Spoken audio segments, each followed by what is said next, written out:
और आज लेकर आ चुके हैं भैया chapter number 3, private public and global enterprises.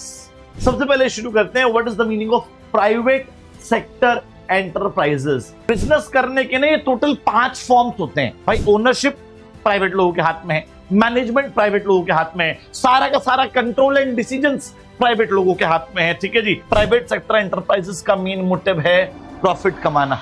Yes hello one, कैसे आप सभी लोग? होपफुली घर पर हैं, बढ़िया है और सुरक्षित हैं। तो I am back again with full power guys. How are you all doing? कैसे हाल चाल? नमस्कार नमस्कार नमस्कार गाइस, मैं अनुराग द्विवेदी स्वागत करता हूं आप लोगों का हमारे शानदार से वन शॉट के अंदर, जिसके अंदर गाइस चैप्टर नंबर 3 लेके आ चुके हैं भाई। चैप्टर 1 इतना प्यार दिया आप लोगों ने, business trade in commerce. Chapter number 2 बहुत तसल्ली से कराया मैंने, फॉर्म्स ऑफ बिजनेस ऑर्गेनाइजेशन। और चैप्टर नंबर 2 के अंदर चैप्टर नंबर 7 भी इंक्लूडेड है। इतना शानदार वीडियो था वो, आप लोगों ने देखा कि नहीं देखा? ठीक है, जरा मुझे बताइएगा। और आज लेकर आ चुके हैं भैया chapter number 3, public private and global enterprises. ठीक है, बहुत ही शानदार चैप्टर है। वन शॉट के अंदर पूरा चैप्टर तसल्ली से बहुत ही ज्यादा डिटेल में कवर करवा दूंगा। ठीक है जी, बहुत ही अच्छी वीडियो बनाने जा रहा हूं, बहुत अच्छा कंटेंट लेकर आया हूं। ठीक है, तो भैया बहुत ध्यान से सुनना, चीजों को समझना। ठीक है, और जो ना आए वो कमेंट में बताते जाना मेरे को। आजकल मैं कमेंट के भी रिप्लाई कर रहा हूं। चलिए, तो मेरे भाई चैप्टर का नाम है private public and global enterprises. Sir what is the meaning of private sector enterprises? चलिए सबसे पहले शुरू करते हैं, what is the meaning of private sector enterprises. अच्छा एक बात बताओ, चैप्टर नंबर 2 आप लोगों को याद होगा? कितने लोगों को याद है chapter number 2? I believe so बहुत सारे लोगों को चैप्टर नंबर 2 याद है। चैप्टर नंबर 2 के अंदर हमने 5 फॉर्म्स पढ़े थे, है ना? एक बार उन 5 फॉर्म्स के मैं नाम लिख देता हूं sir. Sole proprietorship, soul proprietorship, partnership, joint Hindu family business, joint Hindu family business, cooperative society and joint stock company. तो यार बिजनेस करने के ना ये टोटल 5 फॉर्म्स होते हैं। मैंने क्या बोला सर? बिजनेस करने के प्राइवेट वाले चैप्टर नंबर 2 के अंदर हमने पढ़े थे कि ये 5 फॉर्म्स होते हैं बिजनेस करने के। एक एक्स्ट्रा बात बताऊं बाल को इसके बारे में आपको, कि चैप्टर नंबर 2 में हमने जितने भी फॉर्म्स पढ़े ना वो सारे प्राइवेट सेक्टर एंटरप्राइजेस थे, बिकॉज वो ओन्ड, मैनेज्ड एंड कंट्रोल जो है प्राइवेट इंडिविजुअल्स कर रहे थे, प्राइवेट बिजनेसमैन कर रहे थे। ठीक है, ओके। तो ये 5 जो चैप्टर नंबर 2 में हमने पढ़ा है, ये 5 के 5 प्राइवेट सेक्टर एंटरप्राइजेस का पार्ट है, because these businesses were owned by the, owned, managed and controlled by the individuals और ग्रुप ऑफ इंडिविजुअल्स। ठीक है, तो मैं यहां पर डिफाइन लिख रहा हूं गाइस आप लोगों के लिए। Private sector enterprises are those enterprises which are owned, managed and controlled by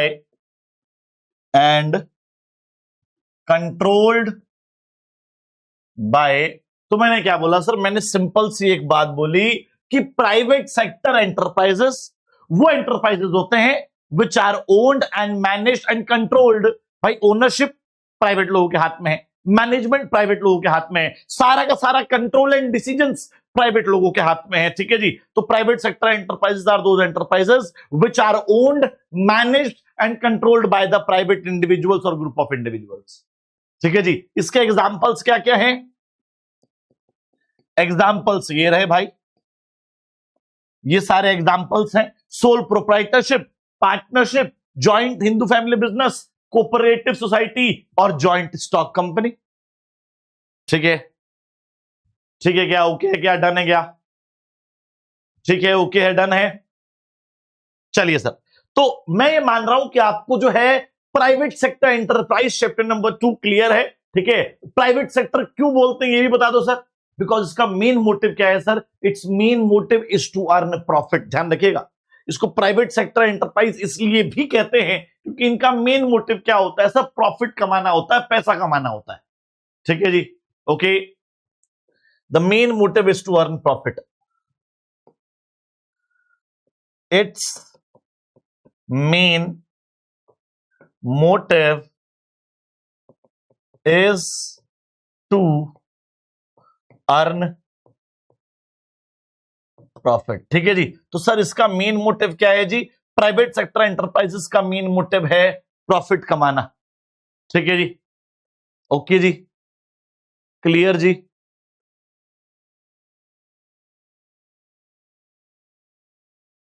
आगे बढ़ते हैं,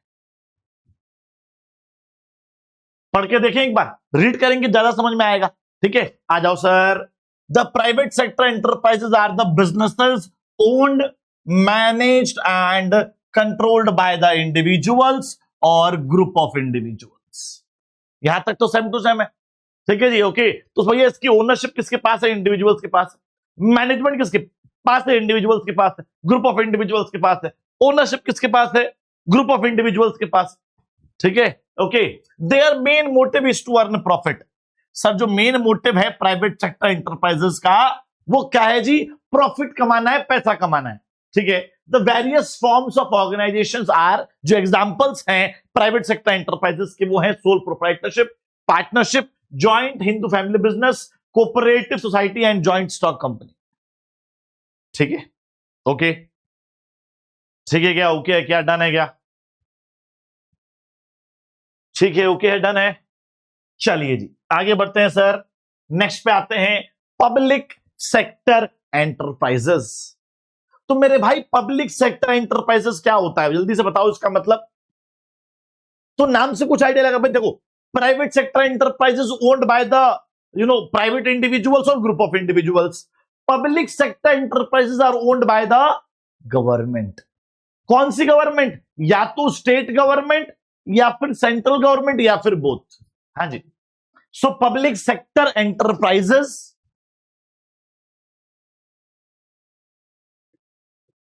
are those enterprises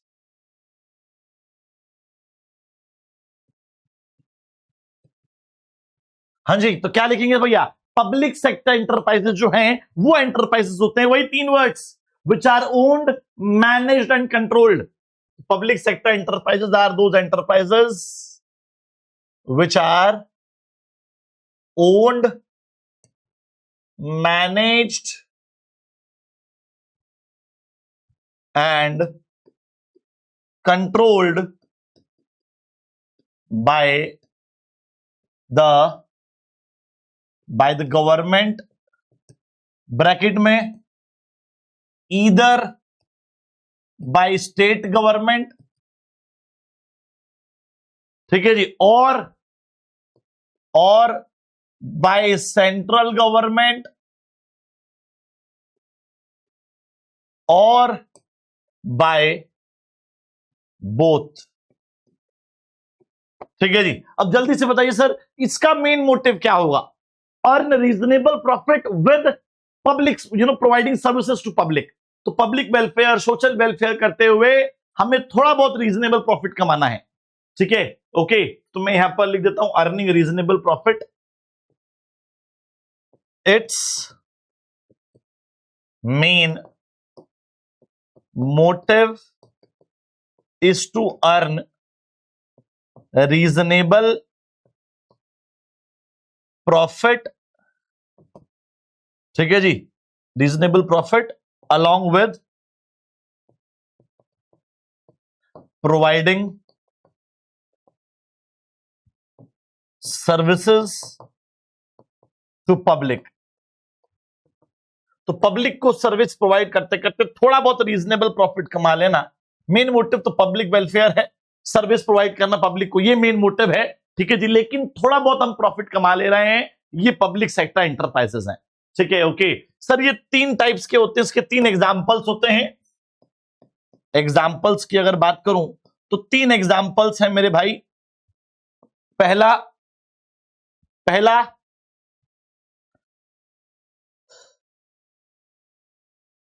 departmental undertaking.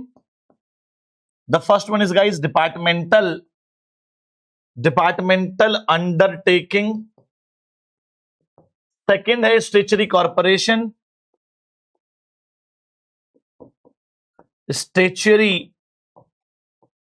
Corporation, third है गवर्नमेंट कंपनी।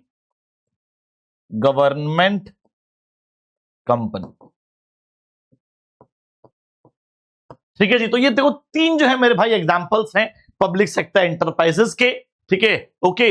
अब सर जैसे कि प्राइवेट सेक्टर एंटरप्राइजेस के 5 एग्जांपल थे, soul proprietorship, partnership, joint into family business, cooperative society, joint stock company. लेकिन सर पब्लिक सेक्टर एंटरप्राइजेस के जो हैं 3 ही एग्जांपल हैं। सर पहला है डिपार्टमेंटल अंडरटेकिंग, जो इसी चैप्टर में आगे पढ़ाऊंगा, स्टेचुरी कॉर्पोरेशन आगे पढ़ाऊंगा, और गवर्नमेंट कंपनी। ठीक है जी, तो ये बोल सकते हैं सर पब्लिक सेक्टर एंटरप्राइजेस के 3 टाइप्स या 3 एग्जांपल्स हैं। ठीक है, ओके है क्या? आगे बढ़े चलिए। ओ भाई साहब इतना सारा लिखा हुआ है, लेकिन अच्छे से पढ़ेंगे कि लाइन एक एक वर्ड आपको समझ में आएगा। आ जाओ sir. The public sector enterprises are the businesses owned, managed and controlled by the government. Same to same हो गया यहां तक, तो आगे बढ़ते हैं। दीज ऑर्गेनाइजेशंस में ईदर बी पार्टली और wholly owned by the central government और स्टेट गवर्नमेंट। तो भैया हो सकता है कि आधा आधा ओन कर रखा हो, या हो सकता है कि पूरा पूरा ओन कर रखा हो। ठीक है, स्टेट गवर्नमेंट या सेंट्रल गवर्नमेंट ने। Okay, these enterprises are established with the purpose, motive क्या है जी, is to earning reasonable profit while serving to the society, while serving to the providing services to the public। ठीक है, तो society को सर्व करते करते थोड़ा बहुत रीजनेबल प्रॉफिट कमाना हमारा मेन मोटिव होता है। ठीक है, the forms of organisation which public enterprise में टेक आर, सर ये रहे तीनों के तीनों, डिपार्टमेंटल अंडरटेकिंग्स, स्टेचुरी कॉर्पोरेशन, ठीक है जी, एंड गवर्नमेंट कंपनी। ये 3 क्या है सर? ये 3 जो है हमारे पब्लिक सेक्टर एंटरप्राइजेस हैं। ये 3 क्या है सर? ये 3 जो है हमारे पब्लिक सेक्टर एंटरप्राइजेस हैं। ठीक हो गया, डन हो गया, क्लियर हो गया? ठीक है, डन है, क्लियर है क्या? चलिए सर आगे बढ़ते हैं सर। अब आते हैं ग्लोबल एंटरप्राइजेस पे। तो कोई मुझे बताएगा what is the meaning of global enterprises? तो मेरे भाई ग्लोबल एंटरप्राइजेस वो एंटरप्राइजेस होते हैं, ठीक है जी, सुनिएगा, जो एक या एक से ज्यादा देशों में अपना बिजनेस ऑपरेट चला रहे होते हैं। The enterprises which operates in more than one country, sorry, है ना, उसको बोलते हैं global enterprises. Okay, so global enterprises are those enterprises which operates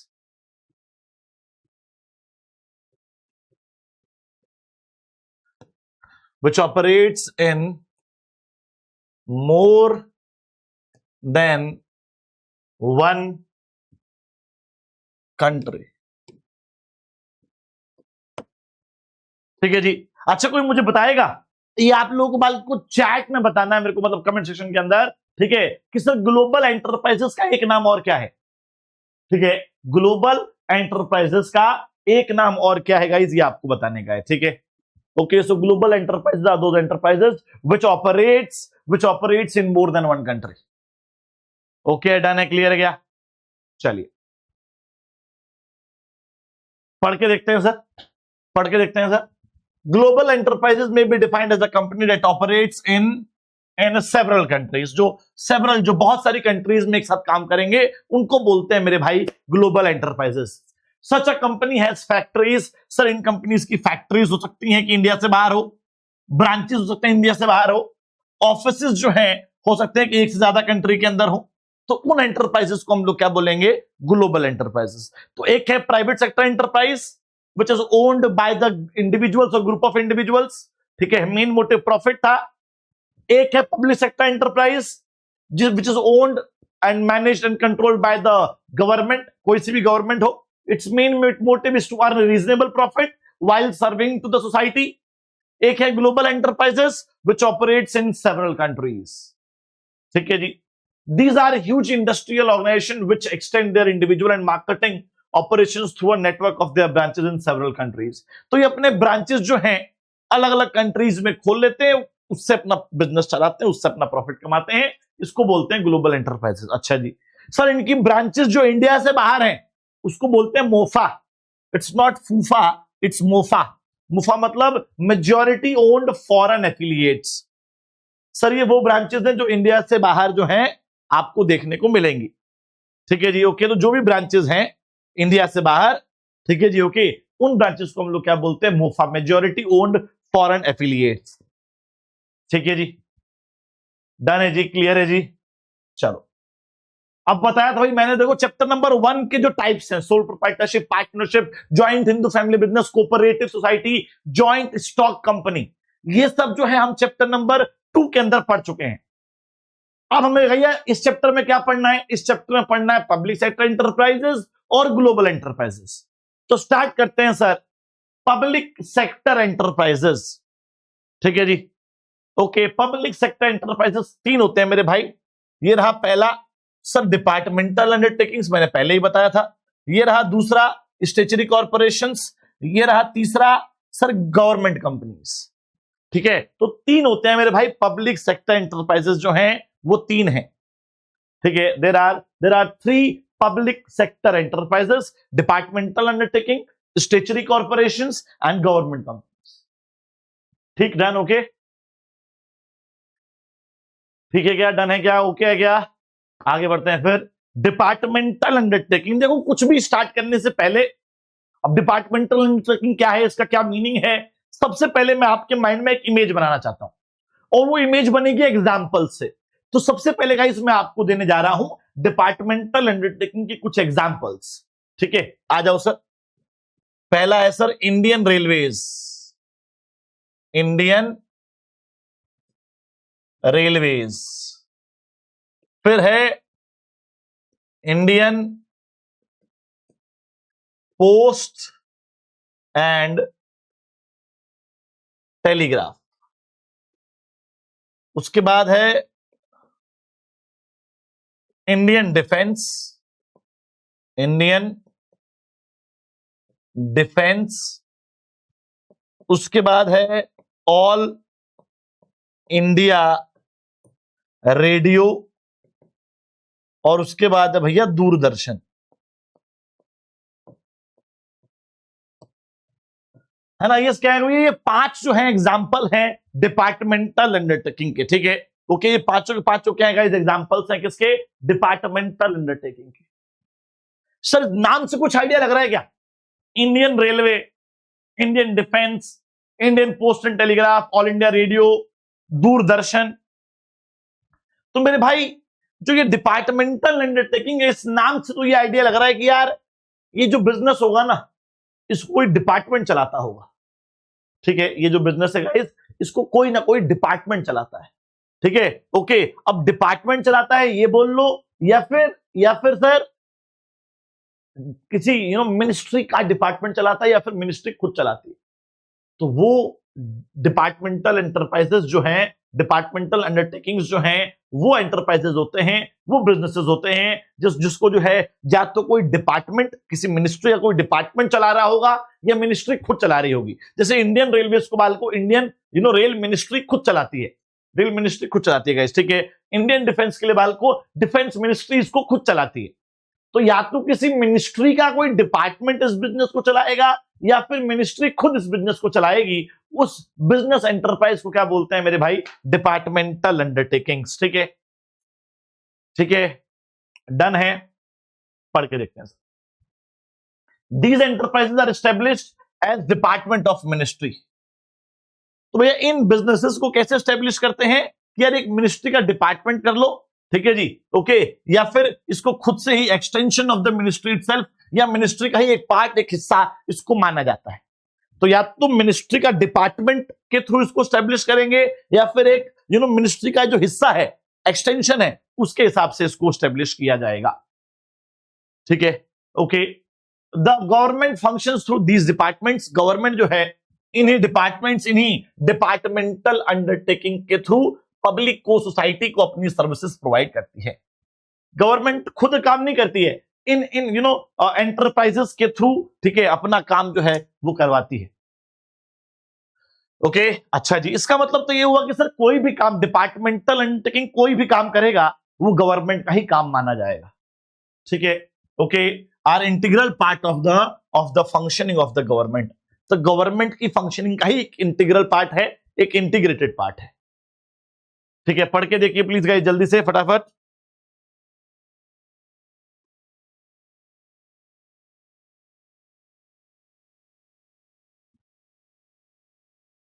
हाँ जी, पढ़ा भाई? तो क्या पढ़ा sir? These enterprise are establish as the department of a ministry. Sir इन एंटरप्राइजेस को या तो मिनिस्ट्री का किसी डिपार्टमेंट के थ्रू एस्टेब्लिश किया जाएगा, या फिर मिनिस्ट्री का कोई एक्सटेंशन, या फिर इसको मिनिस्ट्री ही माना जाएगा।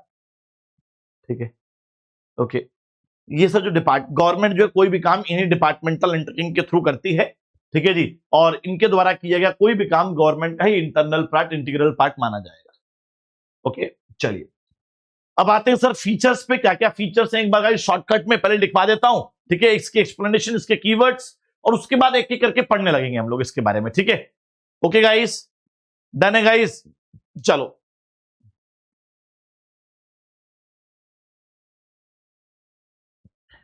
यस, तो फीचर्स ऑफ डिपार्टमेंटल अंडरटेकिंग, भाई सारे फीचर्स तसल्ली से बताऊंगा, इसके कीवर्ड्स बताऊंगा, लिखते जाना, हैंड टू हैंड, बहुत ही इंपॉर्टेंट है। सर पहला है फाइनेंस। तो देखो यार, डिपार्टमेंटल अंडरटेकिंग चाहे वो इंडियन रेलवेज हो, इंडियन डिफेंस हो, इंडियन पोस्ट एंड टेलीग्राफ हो, ठीक है जी, यहां पर पैसा कहां से आता है? तो पैसा आता है मेरे भाई गवर्नमेंट ट्रेजरी से। कहां से आता है जी? गवर्नमेंट ट्रेजरी से पैसा आता है। ट्रेजरी मतलब खजाना। तो सरकारी खजाने से जो है गाइस डिपार्टमेंटल अंडरटेकिंग के अंदर पैसा आता है। सबसे खास बात, जो अर्निंग, जो रेवेन्यू ये लोग करते हैं क्रिएट, वो भी इसी गवर्नमेंट ट्रेजरी में जाता है भाई। ठीक है, चलो ये तो पहला पॉइंट हो गया। आगे बढ़ते हैं। Second point is accounting system. तो सर डिपार्टमेंटल अंडरटेकिंग का अकाउंटिंग सिस्टम कैसा होता है? तो देखो यार, मैंने बताया कि जो डिपार्टमेंटल अंडरटेकिंग है ना, ये 100% गवर्नमेंट ओन्ड है। ठीक है, अब जब 100% गवर्नमेंट है तो ऑब्वियसली जो अकाउंटिंग सिस्टम गवर्नमेंट फॉलो करती होगी, वही सेम अकाउंटिंग सिस्टम जो है ये डिपार्टमेंटल अंडरटेकिंग भी फॉलो करता है। तो क्या लिखेंगे sir? Same as government activities. Same as government activities, जो गवर्नमेंट एक्टिविटीज में फॉलो होते हैं वही सेम जो है ये लोग भी फॉलो करते हैं, accounting system. Next one is guys management. तो मैनेजमेंट किसके हाथ में है? तो देखो यार, डिपार्टमेंटल अंडरटेकिंग की जो मैनेजमेंट है वो है मिनिस्ट्री के हाथ में। मिनिस्ट्री बोल दो या मिनिस्टर बोल दो, ठीक है। तो मिनिस्ट्री या जो मिनिस्टर है उसके हाथ में सारी डिसीजंस होते हैं, सारी पावर जो है, सारी मैनेजमेंट जो है उसी मिनिस्ट्री, उसी मिनिस्टर के पास होती है। नेक्स्ट है अपॉइंटमेंट ऑफ एम्प्लॉइज। एम्प्लॉइज को अपॉइंट कैसे किया जाएगा? कौन से एम्प्लॉइज को अपॉइंट किया जाएगा? सबसे पहली बात, सर जो डिपार्टमेंटल अंडरटेकिंग है, चाहे वो इंडियन रेलवेज हो, इंडियन डिफेंस हो, इंडियन पोस्ट एंड टेलीग्राफ हो, ठीक है जी, ओके, इन सबके जो एम्प्लॉइज हैं, all the employees are treated as government employees. इनको जो है मेरे भाई हम लोग गवर्नमेंट एम्प्लॉइज बोलते हैं। अब इंडियन रेलवे के जो एम्प्लॉय होते हैं ये तो आपको भी पता है कि वो गवर्नमेंट एम्प्लॉइज हैं। इंडियन डिफेंस के जो लोग हैं उनको भी गवर्नमेंट एम्प्लॉइज बोला जाता है गाइस, ठीक है, ओके। अच्छा जी, इनके हेड कौन होते हैं भैया? सिविल सर्वेंट्स होते हैं। सिविल सर्वेंट्स जो हैं इनके हेड होते हैं, ठीक है जी, आईएएस हो गया, आईपीएस हो गया, these are the head of these departments, ठीक है जी। इन डिपार्टमेंटल अंडरटेकिंग के जो हेड हैं वो सिविल सर्वेंट्स हैं, आईएएस हैं, आईपीएस। लास्ट पॉइंट मेरे भाई अकाउंटेबिलिटी, मतलब जवाबदेही। सर डिपार्टमेंटल अंडरटेकिंग में जवाबदेही किसको जवाब देना है? देखिए, जो जो हेड है वो जवाब देगा मिनिस्टर को, मिनिस्टर जवाब देगा पब्लिक को, ठीक है जी। कहां पर? पार्लियामेंट में खड़े होके। पार्लियामेंट में खड़े होके जो है ये जवाब देना है, ठीक है जी, ओके जी। तो you know the head of the departments are providing accountability to the minister. Minister is accountable towards the public while giving the speech in the parliament. तो पार्लियामेंट में खड़े होके जो है ये जो है जवाब देते हैं जनता को। तो भाई रीड करवा दूं अच्छे से, जल्दी जल्दी आ जाओ सर, रीड कर लेते हैं एक बार, सुनिएगा। It is financed by the government. भाई मैंने बोला था ना, भाई फाइनेंस कहां से आता है? गवर्नमेंट डिपार्टमेंटल अंडरटेकिंग के अंदर। तो डिपार्टमेंटल अंडरटेकिंग के अंदर जो है फाइनेंस जो है गवर्नमेंट से आता है through allocation of funds in the annual general budget. साल के अंदर आपको पता होगा बाल को, साल में पार्लियामेंट में बजट पास होता है, उस बजट के थ्रू ही यहां पर पैसे एलोकेट किए जाते हैं, ठीक है। इन शॉर्ट ये बोल सकते हैं पैसा कहां से आता है जी? पैसा आता है गवर्नमेंट ट्रेजरी से, सरकारी खजाने से। Next point, accounting system. मैंने बताया था अकाउंटिंग सिस्टम जो है सेम जो गवर्नमेंट एक्टिविटीज का अकाउंटिंग सिस्टम है वही सेम यहां पर भी फॉलो होता है, ठीक है। So this organisation is also subject to according accounting and auditing controls as applicable to other government activities। तो अदर गवर्नमेंट एक्टिविटीज में जो accounting and auditing system applicable है वही सेम यहां पर भी अप्लाई किया जाता है, ठीक है। अगला है मैनेजमेंट। तो भैया मैनेजमेंट किसके हाथ में? मैनेजमेंट मैंने बताया था मिनिस्ट्री के हाथ में है या मिनिस्टर के हाथ में है, ठीक है जी। तो subject direct control of the ministry और मिनिस्टर। तो या तो डायरेक्टली मिनिस्ट्री या मिनिस्टर के हाथ में जो है सारा कंट्रोल होता है। Next, appointment of employees. मैंने बताया था डिपार्टमेंटल अंडरटेकिंग के जो एम्प्लॉइज हैं, those employees are government employees, ठीक है। और उनके हेड कौन होते हैं? आईएएस आईपीएस वगैरह होते हैं, सिविल सर्वेंट्स वगैरह होते हैं। As the undertaking does not have separate legal existence. जैसा कि हमें पता है क्या कि सर डिपार्टमेंटल अंडरटेकिंग 100% गवर्नमेंट होता है, सेपरेट नहीं होता है। It's employees are government employees, इसके जो एम्प्लॉइज होंगे वो गवर्नमेंट एम्प्लॉइज होंगे, ठीक है जी, ओके। और वही सारी टर्म्स एंड कंडीशंस फॉलो होंगी जो गवर्नमेंट एम्प्लॉइज के अंदर फॉलो होती है, ठीक है जी, ओके। सेम अपॉइंटमेंट प्रोसीजर होगा, सेम सैलरी वगैरह फॉलो होंगी, सेम प्रमोशन का मेथड फॉलो होगा, ठीक है जी। अच्छा जी, they are headed by the IAS IPS and all, civil servants and all. तो जो इनको हेड होते हैं, मतलब इंडियन रेलवे का हेड जो है वो आईएएस होगा, आईआरएस होगा, इंडियन रेलवे सर्विस। ऐसे ही बाल को जो इनके हेड्स होते हैं, इन डिपार्टमेंटल अंडरटेकिंग के जो हेड्स होते हैं वो सिविल सर्वेंट्स, आईएएस आईपीएस वगैरह होते हैं, ठीक है, ओके, डन।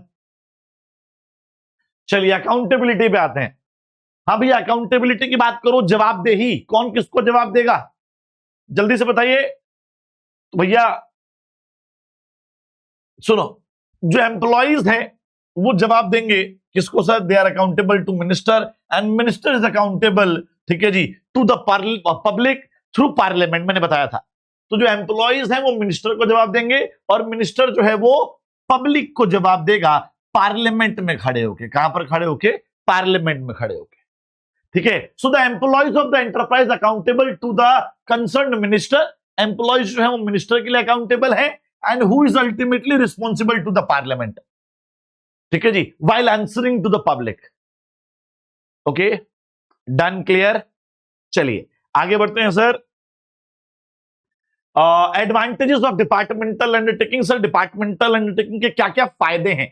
पहला, मैं पहले इसी डायग्राम में समझा देता हूं सारा, ठीक है, कीवर्ड सारे यहीं लिख देते हैं, फिर आपको जो है एक एक पेज पे एक्सप्लेनेशन दे देंगे, ठीक है, ओके, डन, क्लियर। चलिए, तो मेरे भाई कंप्लीट गवर्नमेंट कंट्रोल, मतलब सर 100% गवर्नमेंट कंट्रोल यहां पर आपको देखने को मिलेगा, ठीक है जी, ओके। गवर्नमेंट की 100% इन्वॉल्वमेंट यहां पर होती है, ठीक है, प्राइवेट वालों का कोई रोल नहीं होता है। Next, public accountability. जवाब जो है इस पब्लिक को देना है पार्लियामेंट में खड़े होके, ठीक है। तो कुछ भी करोगे तो ये पब्लिक है, सब जानती है ये पब्लिक है, तो पब्लिक को सब पता होगा, ठीक है जी, पब्लिक अकाउंटेबिलिटी हो गया। Next, source of income. Sir ये क्या है जी? गवर्नमेंट के लिए एक सोर्स ऑफ इनकम है। गवर्नमेंट के लिए गाइस क्या है जी? ये एक सोर्स ऑफ इनकम है। Departmental undertaking act as a source of income, ठीक है। जो भी पैसा इंडियन रेलवेज, इंडियन डिफेंस के थ्रू कमाया जाता है वो सारा पैसा गवर्नमेंट ट्रेजरी में ही जाता है, ठीक है जी, ओके। अगला है सुटेबल फॉर नेशनल सिक्योरिटी। जैसा कि सर ये 100% गवर्नमेंट है, तो सबसे ज्यादा सुटेबल कौन सा हुआ? डिपार्टमेंटल अंडरटेकिंग जो है, जहां पर 100% गवर्नमेंट कंट्रोल है, this form of public sector enterprise is most suitable for national security, क्योंकि देश की सुरक्षा गवर्नमेंट के हाथ में रहेगी, तो प्रॉफिट वाले लोग वहां पर प्रॉफिट का फायदा नहीं उठाएंगे। ठीक है, ओके, पढ़ के देखेंगे और क्लैरिटी मिलती है मेरे भाई। चलिए sir, it is completely owned, managed and control by the government. Sir complete 100% control जो है यहां पर गवर्नमेंट का होता है। ठीक है जी। It facilitates the parliament to exercise effective control over their operations. तो कहीं ना कहीं पार्लियामेंट भी कहीं ना कहीं इनके अंदर जो है इनके ऑपरेशंस को ऑपरेट करता है, क्योंकि जवाब पार्लियामेंट में खड़े होकर देना है।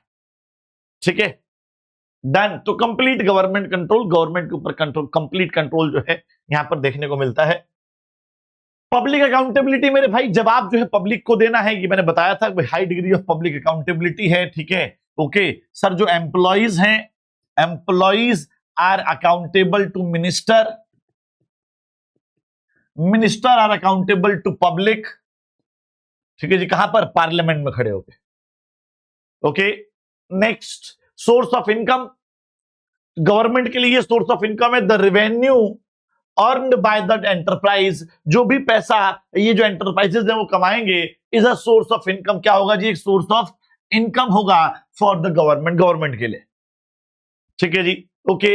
As it goes directly to the treasury, सारा का सारा जो पैसा है, जो प्रॉफिट है, जो इनकम है, वो सरकारी खजाने में ही जाता है। ठीक हो गया। चलिए, suitability for national security. National security के लिए सबसे ज्यादा सुटेबल फॉर्म जो है वो पब्लिक सेक्टर का एंटरप्राइजेस के अंदर डिपार्टमेंटल अंडरटेकिंग ही है। ठीक है, so this enterprise is most suitable when national security is concerned, क्योंकि यहां पर 100% डायरेक्ट कंट्रोल है। ठीक है जी, गवर्नमेंट का डायरेक्ट सुपरविजन है, गवर्नमेंट का, मिनिस्ट्री का, as it is under the direct control and supervision of the ministry. Ministry मतलब गवर्नमेंट, तो गवर्नमेंट के डायरेक्ट कंट्रोल, डायरेक्ट सुपरविजन के अंदर ये बिजनेस होता है। इसीलिए यहां पर प्रॉफिट वगैरह के लिए लोग जो हैं देश के बॉर्डर नहीं बेच सकते। ठीक है, ओके, चलिए आगे बढ़ते हैं सर। अब आते हैं डिसएडवांटेजेस पे। बहुत सारे डिसएडवांटेजेस हैं गाइस इसके।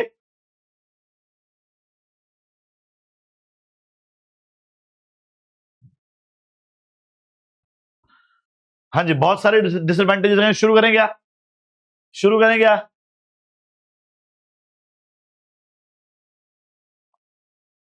चलो जी, शुरू करते हैं सर। पहला पॉइंट, लैक ऑफ फ्लेक्सिबिलिटी। मतलब सर भाई, जब कंप्लीट गवर्नमेंट कंट्रोल है तो जो गवर्नमेंट बोलेगी आपको वही करना पड़ेगा। आप खुद से कुछ क्रिएटिविटी, खुद से कुछ इनिशिएटिव्स नहीं ले सकते।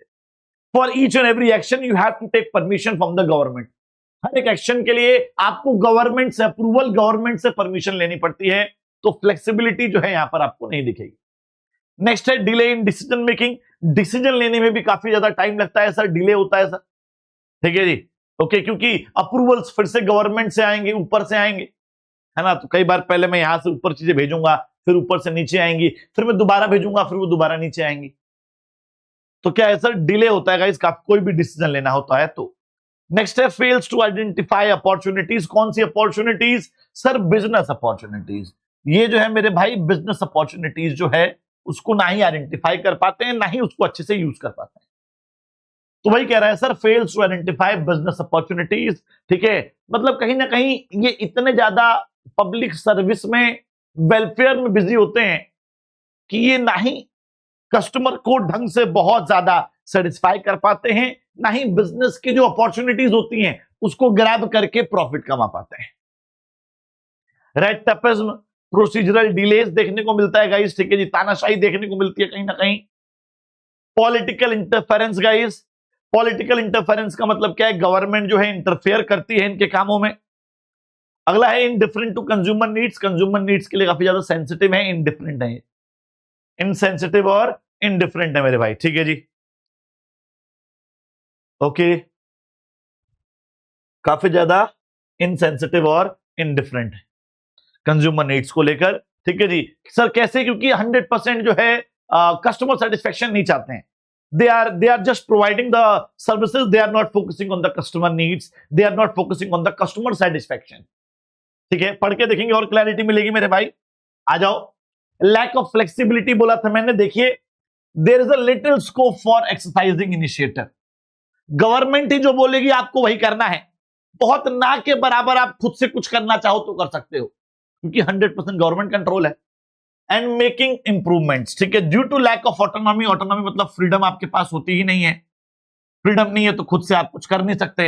It fails to provide flexibility, flexibility guys फिर नहीं होती ऑपरेशंस में, ठीक है। डिले इन डिसीजन मेकिंग, हर चीज का अप्रूवल ऊपर से लेना पड़ेगा, गवर्नमेंट चेन पूरी फॉलो होगी, ठीक है, इससे कई बार जो है गाइस डिसीजन लेने में डिले भी हो जाता है। The employees or heads of department of such undertakings are not allowed to take independent decisions. खुद से डिसीजंस नहीं ले सकते हैं विदाउट द अप्रूवल, अप्रूवल चाहिए होता है भाई, अप्रूवल ऑफ द मिनिस्ट्री, ठीक है जी, ओके। अच्छा, मिनिस्ट्री को डायरेक्टली जो है जो जो अपर मैनेजमेंट है उससे कहीं ना कहीं अप्रूवल चाहिए होता है, तो एक काफी ज्यादा लंबी चेन है अप्रूवल्स की, इसकी वजह से कई बार डिले देखने को मिलता है। नेक्स्ट है fails to identify business opportunities. मैंने बताया ना कि जो बहुत सारे एडवांटेजेस होते हैं बिजनेस के, है ना, ये बिजनेस के एडवांटेजेस को एंजॉय नहीं करते हैं, बिजनेस अपॉर्चुनिटीज को, ठीक है जी, ग्रैब नहीं कर पाते हैं, तो उसके फायदे कई बार नहीं उठा पाते हैं, ठीक है। These enterprises are unable to take advantage of business opportunities. Sir business के अपॉर्चुनिटीज का फायदा जो है डिपार्टमेंटल अंडरटेकिंग नहीं उठा पाती हैं, ठीक है। द ब्यूरोक्रेटिक्स ओवर कॉशियस, बड़े संदेहपूर्ण होते हैं ब्यूरोक्रेट्स कि ये काम करेंगे तो बिजनेस को फायदा तो हो जाएगा, लेकिन क्या समाज का भला होगा, तो बड़े ओवर कॉशियस होते हैं, ठीक है जी। कंजर्वेटिव अप्रूवल्स अब मिलते हैं गाइस, ठीक है, इसकी वजह से कई बार जो बिजनेस है वो रिस्की वेंचर्स में नहीं घुसता है, और रिस्की वेंचर्स में ना घुसने की वजह से बिजनेस अपॉर्चुनिटीज को अच्छे से एंजॉय नहीं कर पाता है, ठीक है। नेक्स्ट है रेड टेपिज्म, प्रोसीजरल डिलेज, मतलब कि कोई भी काम नहीं होगा जब तक आप प्रॉपर चैनल से होके नहीं गुजरते हो। No action can be taken unless it goes through a proper channel of authority, ठीक है जी। तो कोई भी काम नहीं होगा जब तक आप प्रॉपर एक चैनल फॉलो नहीं करते हो, ठीक है। अब उस चैनल को, प्रोसीजर को फॉलो करने पे कई बार डिले होगा, तो रेड टेपिज्म मतलब प्रोसीजरल डिले को ही बोलते हैं, ठीक है। Thus there is a red tapism in day to day operations and enterprise bound by the bureaucratic procedural rules, ठीक है। तो जो रूल्स है, जो प्रोसीजर है, वो हर बार फॉलो करने पड़ेंगे, और हर बार फॉलो करोगे तो हर बार डिले होगा, प्रोसीजरल डिले होगा, ठीक है जी, ओके। पॉलिटिकल इंटरफेरेंस मेरे भाई, गवर्नमेंट जो है इंटरफेयर करती है, ठीक है। गवर्नमेंट आपके एक्शंस में, आपके एक्टिविटीज के अंदर, आपके डिसीजंस में, ठीक है जी, इंटरफेरेंस होगी। किसके थ्रू करेगी? मिनिस्ट्री और मिनिस्टर के थ्रू गवर्नमेंट इंटरफेयर करेगी उस डिपार्टमेंटल अंडरटेकिंग में। So there is a lot of political interference through the ministry, okay. जो पॉलिटिकल लीडर बोलेगा वही करना पड़ेगा, ठीक है। नेक्स्ट है indifferent to consumer needs, they are very insensitive towards the consumer needs, they are just providing the service, they don't focus on the customer satisfaction, इसी को बोल देते हैं indifferent to consumer needs, ठीक है। देखो बात को इसने मुंह बना रखा है, इसको फर्क ही नहीं पड़ रहा है। So these organizations are usually insensitive to consumer needs and do not provide adequate services to them, proper services, proper satisfaction जो है उनको प्रोवाइड नहीं करते हैं। Next statutory corporations, okay. तो यहां पर बाल को हमारा जो डिपार्टमेंटल अंडरटेकिंग है वो लाइन बाय लाइन पढ़ पढ़ के हमने खत्म कर दिया है, ठीक है। अब बढ़ते हैं सर अगले वाले पे। अगला वाला कौन सा है मेरे भाई? The next one is statutory corporation. Statutory corporation start करने से पहले मैं आपको स्टेचुरी कॉर्पोरेशन के पहले एग्जांपल दूंगा, एक इमेज बनाऊंगा, उसके बाद इसको रीड करेंगे मेरे भाई, ठीक है, ओके। चलिए,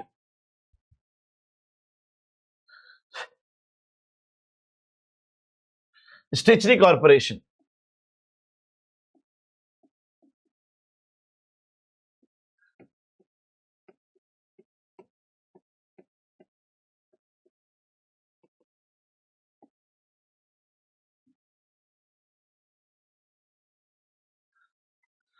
हाँ जी बताइए प्लीज।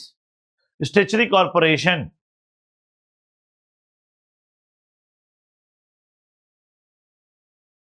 हाँ जी, चलिए, तो क्या क्या रहा सर? पहला जैसे मान लेते हैं RBI, reserve bank of India, इसका एग्जांपल है।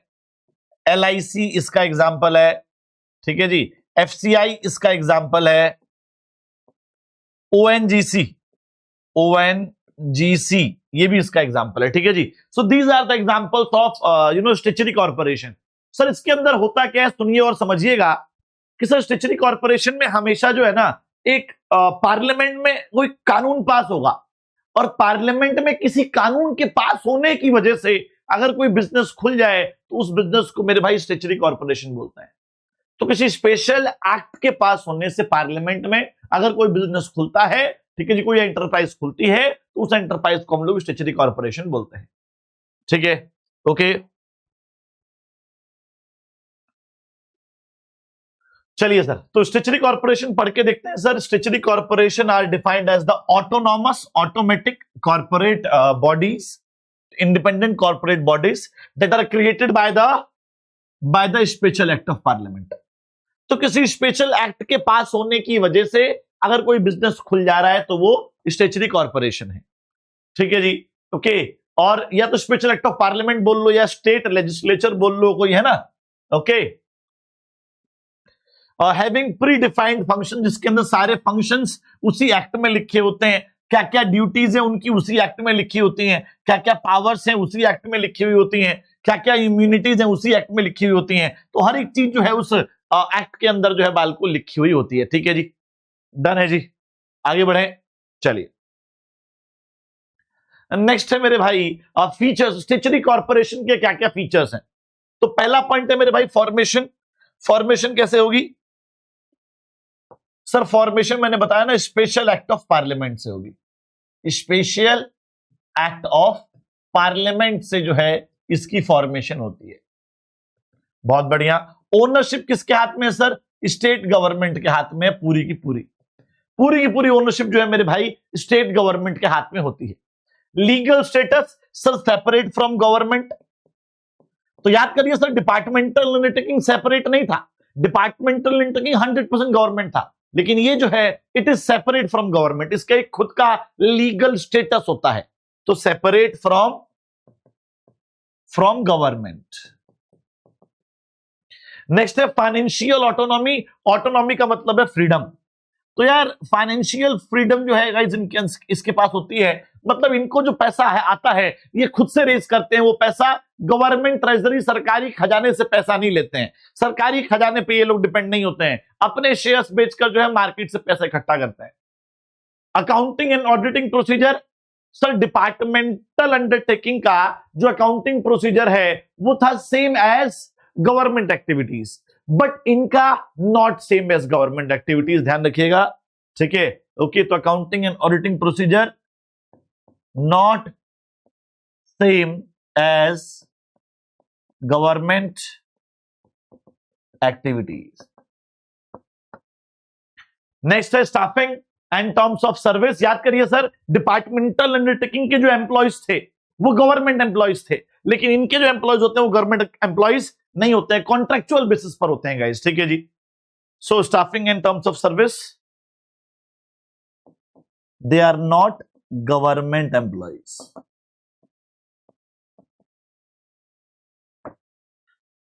ठीक है जी, ओके है जी। चलो एक एक करके पढ़ेंगे, ज्यादा क्लैरिटी मिलेगी। फॉर्मेशन मैंने बता ही दिया मेरे भाई, जो फॉर्मेशन है दीज आर स्टेब्लिश्ड और formed under a special act of parliament, ठीक है जी, जिसके अंदर सारे ऑब्जेक्टिव पावर प्रिविलेजेस जो हैं लिखे हुए होते हैं।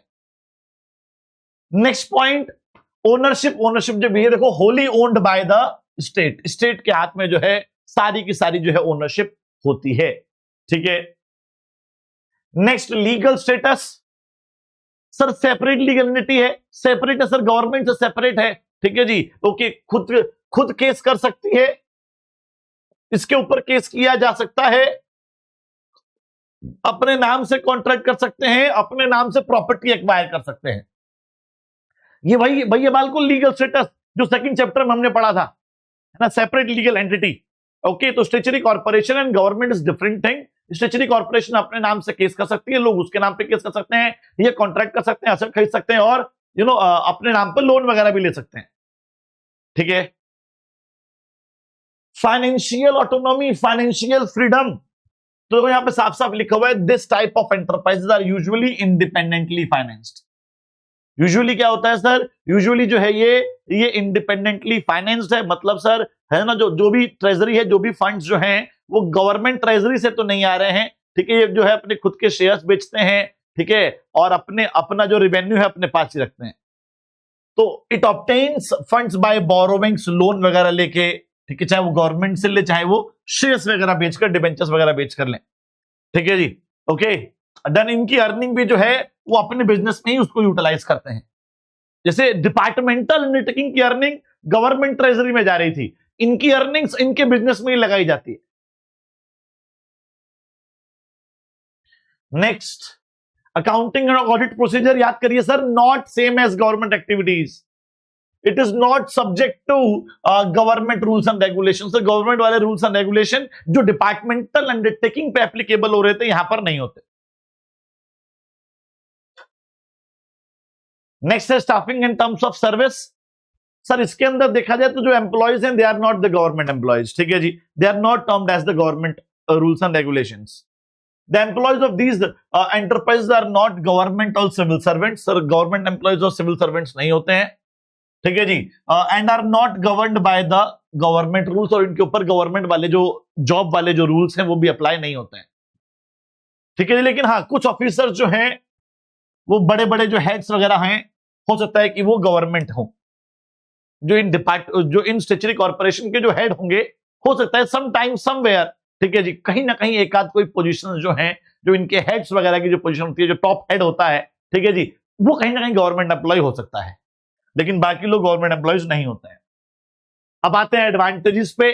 तो मेरे भाई डिपार्टमेंटल अंडरटेकिंग के बाद जो स्टेचुटरी कॉर्पोरेशन हमने स्टार्ट किया है, स्टेचुटरी कॉर्पोरेशन डिपार्टमेंटल अंडरटेकिंग दोनों बहुत अलग अलग हैं, ये बात तो आपको समझ में आ गई होगी। एडवांटेजेस पढ़ोगे और ज्यादा क्लैरिटी मिलेगी, ठीक है। आ जाइए सर, पहला है ऑपरेशनल फ्लेक्सिबिलिटी। मैंने बोला ना, इनके पास क्या होती है सर, थोड़ी सी फ्रीडम होती है, ये अपने डिसीजंस अपने हिसाब से थोड़े बहुत ले सकते हैं। सर इसके ऊपर जो है ना कहीं गवर्नमेंट की डायरेक्ट इन्वॉल्वमेंट नहीं है, तो फ्रीडम थोड़ी सी देखने को मिलती है, इंटरफेयर नहीं करती है पॉलिटिकल पार्टीज, ठीक है। नेक्स्ट है ऑटोनॉमस सेटअप। ऑटोनॉमस का मतलब क्या होता है मेरे भाई, ऑटोमेटिक। तो यहां पर एक ऑटोमेटिक सेटअप होता है, जैसे ही एक्ट पास हो जाएगा ऑटोमेटिकली एक बिजनेस खुल जाएगा, ठीक है। नेक्स्ट है फैसिलिटेट्स इकोनॉमिक डेवलपमेंट। तो यार इकोनॉमिक डेवलपमेंट भी देखने को मिलती है, इकोनॉमी जो है डेवलप होती है, क्योंकि ये पब्लिक वालों को जाके, जो प्राइवेट सेक्टर वाले हैं, तो ये पब्लिक वाले प्राइवेट सेक्टर वालों से जाके डायरेक्ट कंपटीशन करते हैं, और उनके जो भी गलत काम धंधे हैं उनको रोककर इकोनॉमी को सपोर्ट प्रोवाइड करते हैं। अब इमेजिन करो ना यार, देखो आरबीआई एसबीआई का कितना बड़ा रोल है हमारे देश की डेवलपमेंट में, इकोनॉमिक डेवलपमेंट में, बहुत बड़ा रोल है गाइस। आई बात समझ में, वही लिखा हुआ है। चलो अब एक एक करके पढ़ेंगे, ज्यादा क्लैरिटी मिलेगी guys. Operational flexibility, they enjoy independence in their functioning. इनकी फंक्शनिंग में इंडिपेंडेंस ये एंजॉय करते हैं, ठीक है। हाई डिग्री ऑफ फ्लेक्सिबिलिटी यहां पर होती है, ठीक है जी। They are free from undesirable government rules and regulations and control. तो गवर्नमेंट के जो मुझे चाहिए भी नहीं वो रूल्स एंड रेगुलेशन से मैं कहीं ना कहीं अलग हूं, तो यहां पर स्टेचुटरी कॉर्पोरेशन में फ्रीडम होती है गाइस। नेक्स्ट है freedom from interference.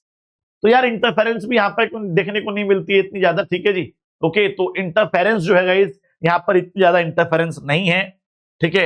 As the funds of these organisation do not come from the central budget, central budget से नहीं आता है, ठीक है जी। तो गवर्नमेंट इसके अंदर फिर इंटरफेयर भी नहीं करती, okay. Autonomous setup guys, automatic setup जो है गाइस यहां पर देखने को मिलता है, ठीक है जी, ओके।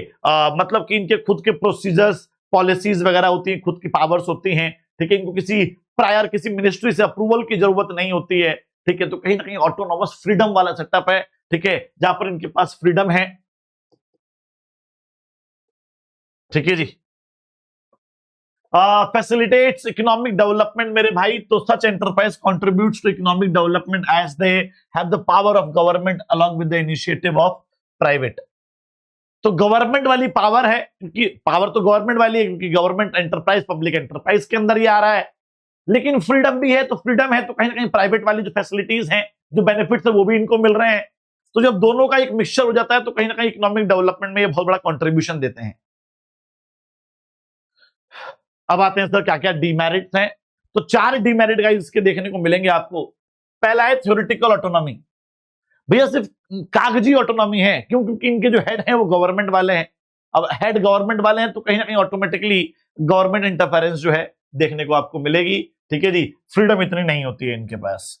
नेक्स्ट है करप्शन। गाइस करप्शन भी होता है, अच्छा खासा करप्शन होता है यहाँ पर। ठीक है, किसी भी काम को करने के लिए आपको जो है यू हैव टू पे सम एक्स्ट्रा अमाउंट। ठीक है, under the table. Delay in action. Guys action के अंदर भी डिले देखने को मिलता है।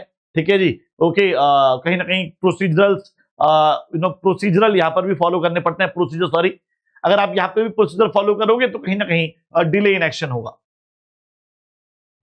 पढ़ के देखते हैं, ज्यादा क्लैरिटी मिलेगी।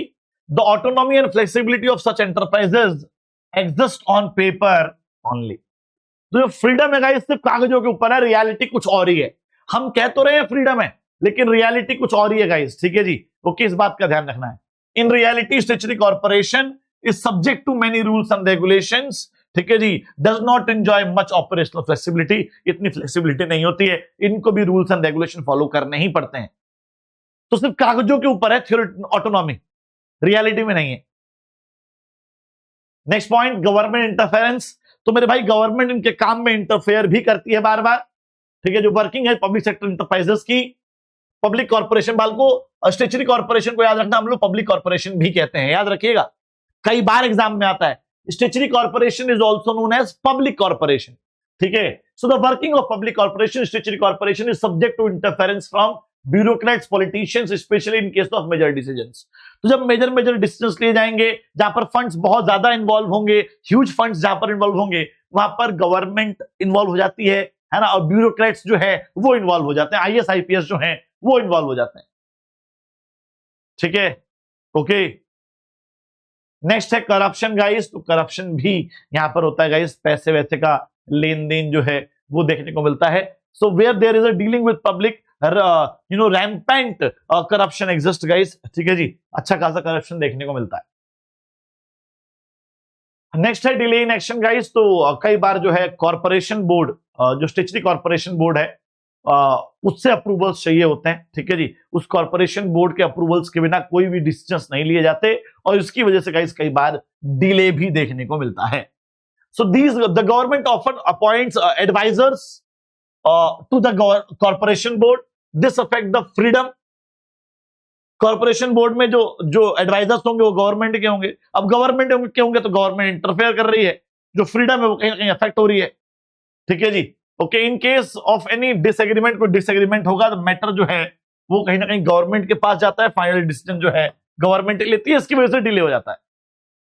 ठीक है, इसकी वजह से कई बार जो है मेरे भाई डिले हो जाता है। ठीक है, ओके है क्या? ठीक है, ओके है क्या? चलिए, ओके डन। तो मेरे भाई शुरू करने जा रहे हैं गवर्नमेंट कंपनी। ठीक है जी, ओके गाइस। तो यहां पर हम गवर्नमेंट कंपनी स्टार्ट कर रहे हैं। सर गवर्नमेंट कंपनी क्या होता है? देखिए यार, गवर्नमेंट कंपनी कहीं ना कहीं ज्वाइंट स्टॉक कंपनी की तरह ही होता है। Government company is similar to joint stock company, जो हमने सेकंड चैप्टर में पढ़ा। ठीक है जी, ओके डन, क्लियर। हाँ जी, तो गवर्नमेंट कंपनी की बात गाइस हम लोग कर रहे थे। गवर्नमेंट कंपनी क्या होता है? देखो, गवर्नमेंट कंपनी जैसे कि मैंने आपको बताई दिया कि सर कहीं ना कहीं ज्वाइंट स्टॉक कंपनी की तरह ही होता है, बिल्कुल। ठीक है, ओके। मतलब सर यहां पर भी आपको एमओए दिखेगा, यहां पर भी आपको आर्टिकल ऑफ एसोसिएशन दिखेगा, यहां पर भी सर आपको कंपनीज एक्ट 2013 या उससे पिछला लॉ दिखेगा, वही वाले सारे रूल्स एंड रेगुलेशंस होंगे। ठीक है जी, ओके। लेकिन सर फर्क क्या है दोनों में? तो देखो यार, government company is the company in which minimum 51% shares are held by the government,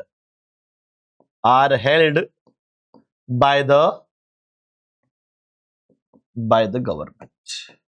तो मिनिमम 51% शेयर जो है मेरे भाई गवर्नमेंट के पास होगा, उस कंपनी को गवर्नमेंट कंपनी बोलेंगे। तो government company is a company in which minimum 51% shares are held by the government. अच्छा जी, एक सवाल पूछूं एक्स्ट्रा वाला, आप लोग मुझे चैट सेक्शन में जवाब देंगे, कमेंट सेक्शन के अंदर देंगे कि नहीं देंगे? दीजिएगा, ठीक है। कि सर जो ये शेयर्स हैं, गवर्नमेंट कंपनी के जो शेयर्स हैं, वो किसके नाम पे खरीदे जाते हैं? ठीक है, the shares of the government company are purchased on whose name, किसके नाम पर? ठीक है बाल को, ओके। चलिए तो पढ़ के देखेंगे और क्लैरिटी मिलेगी। A government company is established under the Indian companies act 2013। मैंने बोला था कि भाई 2013 का जो इंडियन कंपनीज एक्ट है, उसी के अकॉर्डिंग इसको स्टैब्लिश किया जाता है, उसी के अकॉर्डिंग रजिस्टर किया जाता है ना, और उसी के प्रोविजंस के द्वारा जो है वो चलाया जाता है। ठीक है जी। It is establish for the purpose of running industrial और कमर्शियल अंडरटेकिंग। तो भैया इंडस्ट्रियल और कमर्शियल अंडरटेकिंग को चलाने के लिए, ठीक है जी, कहीं ना कहीं एक गवर्नमेंट कंपनी खोली जाती है। ठीक है जी। और मैंने बोल ही दिया government company is a company, एक लाइन में भी लिखवा देता हूं, government company is a company in which minimum 51% shares are held by the government. तो मेरे भाई गवर्नमेंट कंपनी वो कंपनी होती है जिसके अंदर मिनिमम 51% शेयर जो हैं वो गवर्नमेंट के हाथ में होते हैं गाइस। ठीक है जी, ओके है जी, डन है जी। Minimum 51% shares are held by the government. चलो आगे बढ़ते हैं भैया। फीचर्स क्या क्या हैं, एक बार फीचर्स देख लेते हैं सर गवर्नमेंट कंपनी के। पहला है इनकॉर्पोरेशन। इनकॉर्पोरेशन मतलब रजिस्ट्रेशन, मैंने सेकंड चैप्टर में भी बताया था। रजिस्ट्रेशन, इनकॉर्पोरेशन मतलब रजिस्ट्रेशन। तो मेरे भाई कंपनी जो गवर्नमेंट कंपनी है, गवर्नमेंट कंपनी का इनकॉर्पोरेशन रजिस्ट्रेशन जो है वो कैसे होता है? अंडर द कंपनीज एक्ट 2013 के अकॉर्डिंग होता है। नेक्स्ट है separate legal entity. Yes sir, government और गवर्नमेंट कंपनी दो सेपरेट चीजें हैं। ठीक है जी। गवर्नमेंट कंपनी अपने नाम पे प्रॉपर्टी खरीद सकती है, अपने नाम पे एसेट्स खरीद सकती है, अपने नाम से कॉन्ट्रैक्ट कर सकती है, अपने नाम से लोन ले सकती है, कैन स्यू और बी स्यूड, कैन स्यू और बी स्यूड भी हो सकता है, केस कर भी सकती है और लोग उसके ऊपर भी केस कर सकते हैं। ठीक है जी, separate from government, separate from government. Next है मैनेजमेंट। तो मेरे भाई मैनेजमेंट किसके हाथ में होती है, जल्दी से बताओ एवरीवन, मैनेजमेंट किसके हाथ में होती है मेरे भाई? तो अगर मैं बात करूं आपसे स्टैट्यूटरी कॉर्पोरेशन की, सॉरी गवर्नमेंट कंपनी की, तो गवर्नमेंट कंपनी की मैनेजमेंट जो है वो है बोर्ड ऑफ डायरेक्टर्स के हाथ में। किसके हाथ में? बोर्ड ऑफ डायरेक्टर्स के हाथ में। ठीक है जी। और बोर्ड ऑफ डायरेक्टर्स कौन नॉमिनेट करता है? गवर्नमेंट नॉमिनेट करती है। तो नॉमिनेटेड बाय गवर्नमेंट मतलब जो नाम है वो गवर्नमेंट सजेस्ट करेगी। जो बोर्ड ऑफ डायरेक्टर्स के जो लोगों के नाम हैं वो गवर्नमेंट सजेस्ट करेगी, नॉमिनेटेड बाय गवर्नमेंट हो गया। नेक्स्ट है गवर्न्ड बाय एमओए और एओए। मैंने बोला था ना सर, यहां पर भी मेमोरेंडम ऑफ एसोसिएशन और आर्टिकल ऑफ एसोसिएशन होता है, उसी के अकॉर्डिंग ये बिजनेस चलाया जाता है। नेक्स्ट है accounting and auditing procedure. Sir departmental undertaking का अकाउंटिंग एंड ऑडिटिंग प्रोसीजर जो था वो था same as government activities. Statutory corporation का जो अकाउंटिंग एंड ऑडिटिंग प्रोसीजर था not same as government activities, लेकिन जो इसका जो है ना, इसका क्या है सर? इसका है sir same as joint stock company. ठीक है, तो क्या लिखेंगे sir? Same as joint stock company. Next पे आते हैं गाइस फाइनेंस। पैसा कहां से आता है भाई, जल्दी से बताओ एवरीवन, इनके पास पैसा कहां से आएगा? जल्दी जल्दी बताइए। How the people will get the money. ठीक है जी। तो भैया 51% तो गवर्नमेंट से आना है और रिमेनिंग जो है वो पब्लिक के थ्रू आएगा, शेयर्स वगैरह बेच कर आएगा। इनकॉर्पोरेशन मतलब रजिस्ट्रेशन गाइस मैंने अभी लिखवाया, आप लोगों को पढ़ के देखते हैं। The government company is registered under the companies act 2013। तो जो गवर्नमेंट कंपनी है भैया उसको रजिस्टर किया जाता है कंपनीज एक्ट 2013 के अंतर्गत, ठीक है जी। और it is formed by an executive rather than legislative और डिसीजन, ठीक है जी। ओके, तो कहीं ना कहीं यहां पर एक लीगल प्रोसेस फॉलो करके जो है इस बिजनेस को बनाया जाता है, ना कि एक लॉ बनाकर। तो लीगल प्रोसीजर फॉलो करना है, ना कि लॉ बनाना है, ठीक है। सेपरेट लीगल एंटिटी, मैंने बताया ना, बिजनेस और बिजनेसमैन जो है दोनों अलग अलग है यहां पर, मतलब गवर्नमेंट और government company is a separate independent from government, it has a separate legal existence which is independent of the government, government से ये अलग है। The company can enter into contracts, company जो है खुद से कॉन्ट्रैक्ट कर सकती है, अपने नाम पे प्रॉपर्टी खरीद सकती है, ठीक है जी। केस फाइल कर सकती है, लोग उसके ऊपर केस फाइल कर सकते हैं। तो ये सारे फायदे हैं सेपरेट लीगल एंटिटी के। अगला है मैनेजमेंट। मैनेजमेंट किसके हाथ में है मेरे भाई? डायरेक्टर्स के हाथ में है, ठीक है जी। बोर्ड ऑफ डायरेक्टर्स के हाथ में मैनेजमेंट है and these are nominated by the government. जो बोर्ड ऑफ डायरेक्टर्स हैं उन्हें कौन नॉमिनेट करेगा? भाई गवर्नमेंट नॉमिनेट करेगी, तो नॉमिनेटेड बाय गवर्नमेंट, ठीक है जी। नेक्स्ट है गवर्न्ड बाय एमओए और एओए, कंपनी के मेन डॉक्यूमेंट थे जॉइंट स्टॉक कंपनी के, तो वही सारे जो हैं डॉक्यूमेंट्स यहां पर भी एप्लीकेबल होंगे। इसके अंदर ऑब्जेक्टिव्स, रूल्स एंड रेगुलेशन, ये सब चीजें लिखी हुई होती हैं। हाँ जी गाइस, तो it is free from budgetary, accounting and auditing control like departmental undertaking. Departmental undertaking की तरह यहां पर गवर्नमेंट वाले accounting and auditing procedure follow नहीं होते। यहां पर बिल्कुल जैसे कि कहीं ना कहीं जो हमारा जॉइंट स्टॉक कंपनी है वही वाले accounting and auditing procedure follow होते हैं। नेक्स्ट है फाइनेंस। पैसा कहां से आएगा? तो मेरे भाई फाइनेंस जो है मिनिमम 51% जो है वो तो गवर्नमेंट देगी, और जो रिमेनिंग बच गया वो सर जी प्राइवेट आएगा। प्राइवेट मतलब पब्लिक के थ्रू प्राइवेटली इकट्ठा किया जाएगा, ठीक है। एडवांटेजेस पे आते हैं सर, इसके क्या क्या एडवांटेजेस देखते हैं एक बार। तो मेरे भाई इजी फॉर्मेशन। इजी फॉर्मेशन का मतलब क्या हुआ सर कि कहीं ना कहीं देखा जाए तो joint stock company, sorry government company खोलना आसान है as compare to statutory corporation, as compare to departmental undertaking. Sir departmental undertaking में आपको पूरी पूरी मिनिस्ट्री खोलनी है, बहुत बड़ा सेटअप चाहिए। स्टेचुरी कॉर्पोरेशन में आपको एक पूरा कानून पास करवाना है। उन दोनों से कंपेयर करें तो इसका फॉर्मेशन जो है मेरे भाई इजी है, ठीक है। नेक्स्ट है सेपरेट लीगल एंटिटी। ये भी एडवांटेज हो गया, खुद के नाम पे प्रॉपर्टी खरीद सकते हैं, कॉन्ट्रैक्ट कर सकते हैं, केस कर सकते हैं, लोन बोरो कर सकते हैं। ऑपरेशनल ऑटोनॉमी भाई फ्रीडम होती है।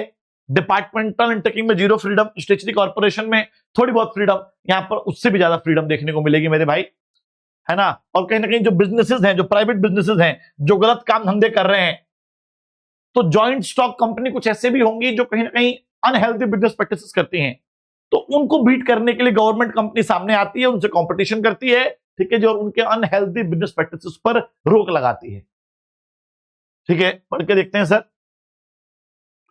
There is no separate legal legislation of of the parliament. कोई भी अलग से लेजिस्लेशन और कोई एक्ट पास करने की जरूरत नहीं है, ठीक है जी। सिंपल कंपनीज एक्ट के जो भी नॉर्मल प्रोसीजर्स और रिक्वायरमेंट्स आपको वो फॉलो करने हैं, तो it is easy to form.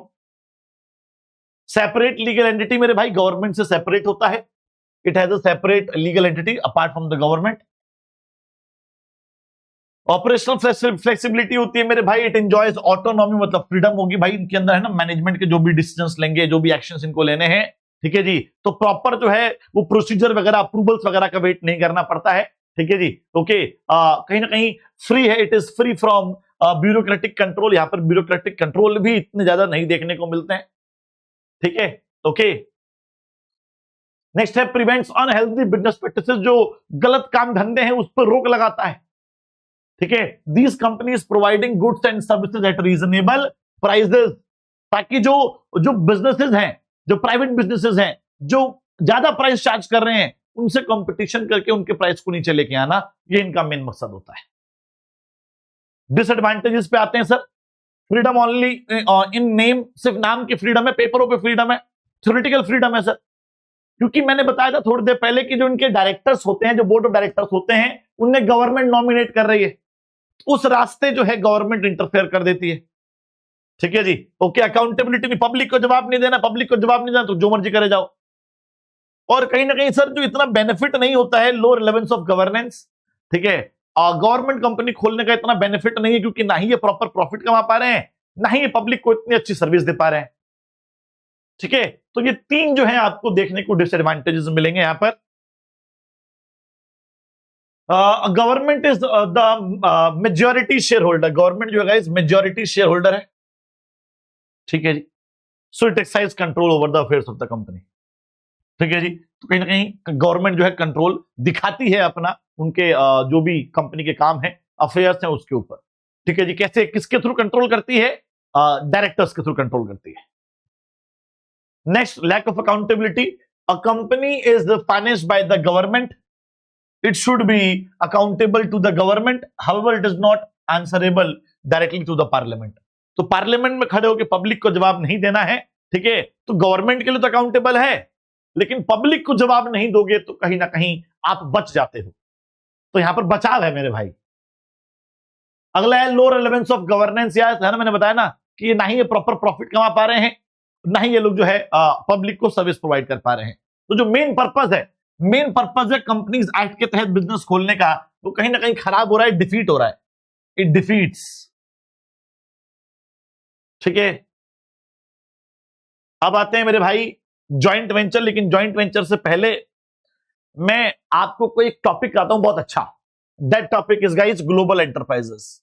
मैंने डेफिनेशन लिखवा ली थी, उसके एडवांटेजेस गाइस मैं अभी कराऊंगा लिखवा के। ठीक है जी, ओके। उसके बाद अपन जॉइंट वेंचर की तरफ मूव करेंगे। चलिए, तो ग्लोबल एंटरप्राइजेस,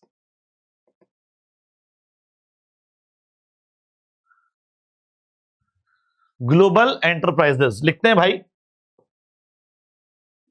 हाँ जी, global enterprises are those enterprises which operates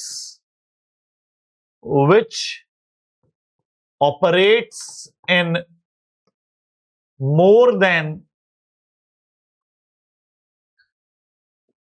one country। ठीक है जी, इनकी ब्रांचेस को क्या बोलते हैं? Their branches are known as their, पढ़ाया था मैंने इसी लेक्चर के स्टार्टिंग में, मैंने पढ़ाया था, है ना। तो their branches are known as MOFA, majority owned foreign affiliates. ठीक है जी, ओके। अब आते हैं सर इनके एडवांटेजेस, क्या क्या एडवांटेजेस हैं ग्लोबल एंटरप्राइजेस के, एक बार वो देख लेते हैं। ठीक है, ओके, आ जाओ sir. Advantages of global enterprises.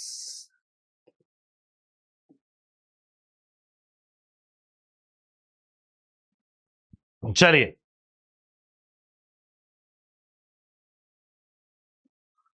जी, तो मेरे भाई पहला जो है ग्लोबल एंटरप्राइजेस के जो एडवांटेज है भैया, huge capital resources. Sir global enterprise है, एक से ज्यादा शहरों में, देशों में ये काम करते हैं, तो ऑब्वियसली उनके पास पैसे की तो कमी नहीं है। ठीक है, तो क्या लिखेंगे सर? ह्यूज कैपिटल रिसोर्सेज जो है इनके पास होता है, ह्यूज कैपिटल रिसोर्सेज जो है इनके पास होते हैं गाइस। अभी मुझे एकदम से एक बात और याद आई सर, हमने एग्जाम्पल नहीं लिखे हैं। किसके एग्जाम्पल नहीं लिखे हैं sir? Global and sorry government company के जो हैं, मैंने सर एग्जाम्पल नहीं लिखे हैं, तो एक बार उसको लिख देता हूं मेरे भाई में, है ना। ये रहा गवर्नमेंट कंपनी, और गवर्नमेंट कंपनी के एग्जाम्पल्स लिख लेते हैं गाइस। यहां पर एग्जाम्पल जो आ गया मेरे भाई, यहां पर आ जाएगा भेल Bharat heavy electricals limited, GAIL gas authority of India limited, है ना, SAIL steel authority of India limited, etcetera. These are the examples of government company. ठीक है, चलो,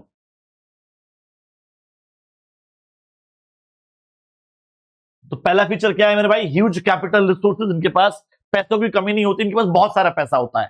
ठीक है जी, ओके। सेकंड है advance technology, advanced technology, technology की कोई कमी नहीं है, क्योंकि सर ये क्या करते हैं ना कि इनके पास टेक्नोलॉजी बहुत ज्यादा होती है और अलग अलग देशों में जाकर, ठीक है जी, वहां की टेक्नोलॉजी भी एक्वायर करते हैं, वहां की टेक्नोलॉजी को भी यूज कर लेते हैं, जो लोकल टेक्नोलॉजी है उसको भी यूज कर लेते हैं। तो टेक्नोलॉजी बहुत एडवांस है and they have huge funds, पैसा भी बहुत है, तो they spend heavily on research and development. तो रिसर्च एंड डेवलपमेंट के ऊपर भी ये बहुत सारा पैसा लगाते हैं, ठीक है जी। Okay, expansion of market territory,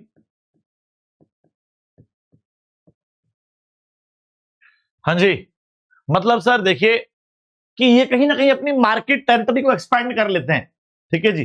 they expand the market territory. कैसे? मतलब देखो मेरे भाई, मैं एक छोटे से एरिया में इंडिया के अंदर बिजनेस कर रहा हूं, मेरा बिजनेस चलने लगा, मैंने और बड़ा कर लिया, है ना, 2 शहरों में कर लिया, 10 शहरों में कर लिया, 20 शहरों में कर लिया। अब अगर मुझे इससे भी बाहर निकलना है, इस इंडिया की मार्केट से बाहर निकलना है, तो मुझे ग्लोबल एंटरप्राइजेस में घुसना पड़ेगा। तो ग्लोबल एंटरप्राइजेस में घुसकर हम अपने मार्केट टेरिटरी को एक्सपैंड कर लेते हैं। सिर्फ इंडिया ही हमारी मार्केट नहीं बचेगी, फिर पूरा वर्ल्ड हमारा मार्केट बन जाएगा। तो मार्केट टेरिटरी का एक्सपेंशन जो है गाइस देखने को मिलता है, ठीक है। ओके, नेक्स्ट है प्रोडक्ट इनोवेशन।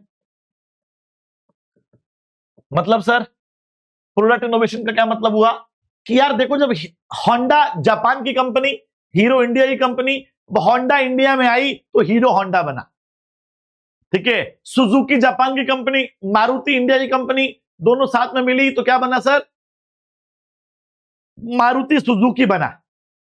तो वही ये कहना चाह रहा है कि सर जब भी आप जब आप एक से ज्यादा कंट्रीज में ऑपरेट करोगे, ठीक है, तो बाहर की कंपनी जब इंडिया में आएगी तो इंडिया की कंपनियों से हाथ मिलाएगी, तो यहां के हिसाब से, यहां के नीड्स एंड रिक्वायरमेंट के हिसाब से प्रोडक्ट के अंदर इनोवेशन किया जाएगा, है ना। तो प्रोडक्ट इनोवेशन जो है गाइस देखने को मिलता है, ठीक है जी। क्या देखने को मिलता है मेरे भाई? प्रोडक्ट इनोवेशन जो है देखने को मिलता है।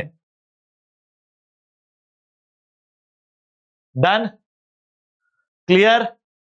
चलो उसके बाद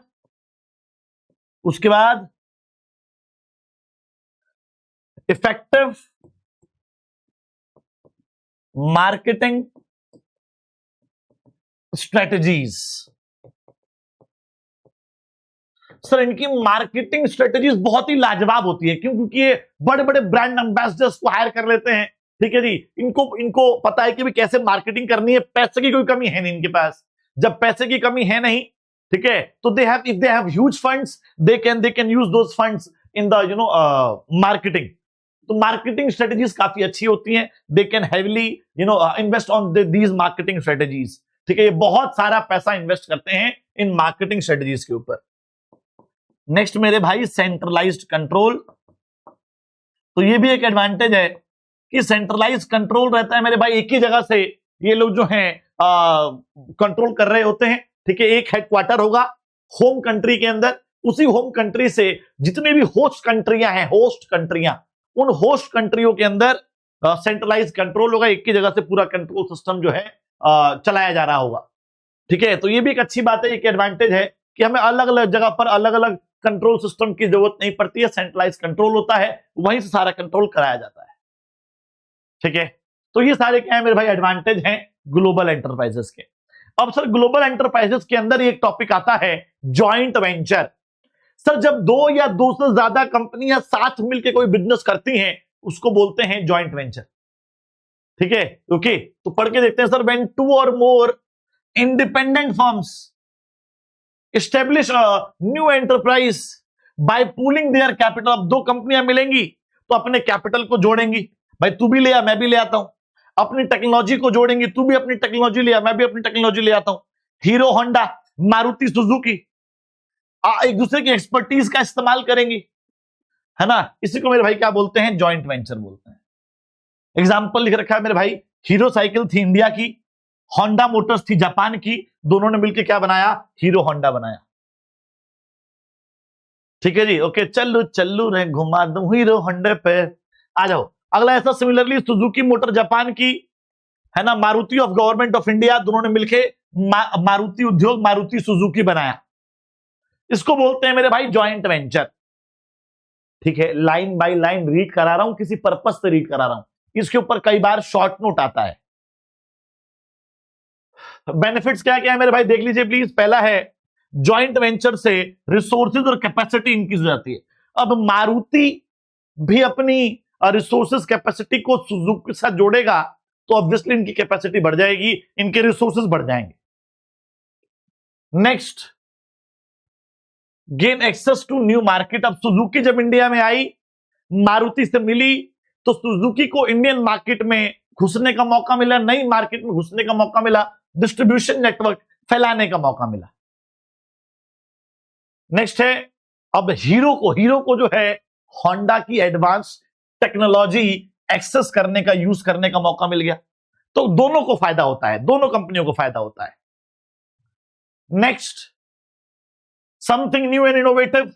जब दोनों कंपनियां मिलती हैं, दो या दो से ज्यादा कंपनियां जब आपस में मिलती हैं तो कुछ नया, कुछ इनोवेटिव, कुछ अट्रैक्टिव सा बनाती हैं जिससे कस्टमर की नीड्स एंड वांट्स को सेटिस्फाई किया जाता है। It allows them to operate at a low cost of production.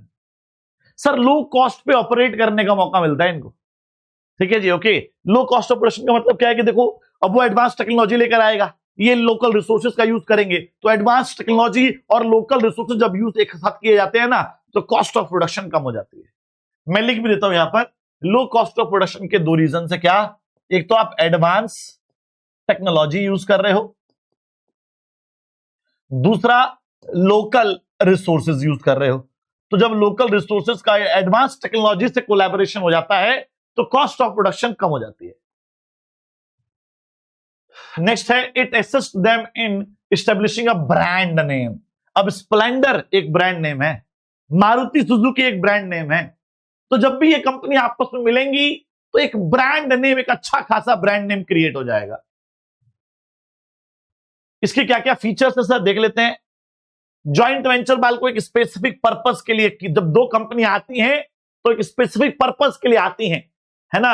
Okay, इनके बीच में एग्रीमेंट होता है, सारी टर्म्स एंड कंडीशंस लिखी जाती है, प्रॉफिट और लॉस कैसे शेयर होगा, प्रॉफिट शेयरिंग रेशियो भी लिखा जाता है, ड्यूरेशन भी डिसाइड होता है कि भाई कितने साल की हम लोग जो हैं, ये सब दो कंपनियां मिल रही हैं तो कितने साल के लिए मिल रही हैं, है ना। स्ट्रक्चर डिसाइड करते हैं कि तेरे पर क्या क्या क्या काम रहेगा, मेरे पास क्या क्या काम रहेगा, हेड कौन कौन आपका होगा, कौन कौन हेड हमारा होगा, ये सारा स्ट्रक्चर डिसाइड किया जाता है।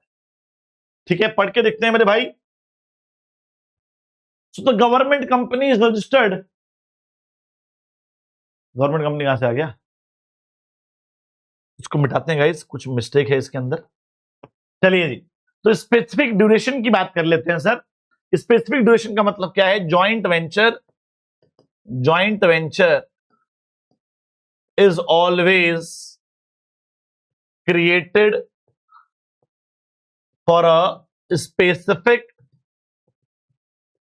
पर्पस और objective. All the companies which are coming together, all the companies which are coming together plan their purposes accordingly. ठीक है जी। ओके, जो भी कंपनियां साथ में आ रही हैं अपने पर्पस को साथ में प्लान करके चलती हैं कि क्या क्या हमें करना है। Next, agreement. भाई एग्रीमेंट होगा सारी पार्टीज के बीच में खुद से। तो the parties of the joint venture, है ना, को ventures generally execute return agreement. एक रिटर्न एग्रीमेंट होगा, उसके अंदर सारे टर्म्स एंड कंडीशन, सबकी क्या क्या ऑब्लिगेशन है, प्रॉफिट और लॉस क्या होगा, क्या क्या राइट्स किसके पास हैं, किसकी क्या क्या लाइबिलिटीज हैं, क्या क्या ड्यूटीज हैं, हर एक चीज जो है उस एग्रीमेंट में लिखी हुई होगी। ठीक है। स्पेसिफिक ड्यूरेशन गाइस हमेशा एक स्पेसिफिक पर्पस और एक स्पेसिफिक टाइम पीरियड के लिए जो है बनाया जाता है जॉइंट वेंचर। ठीक है जी।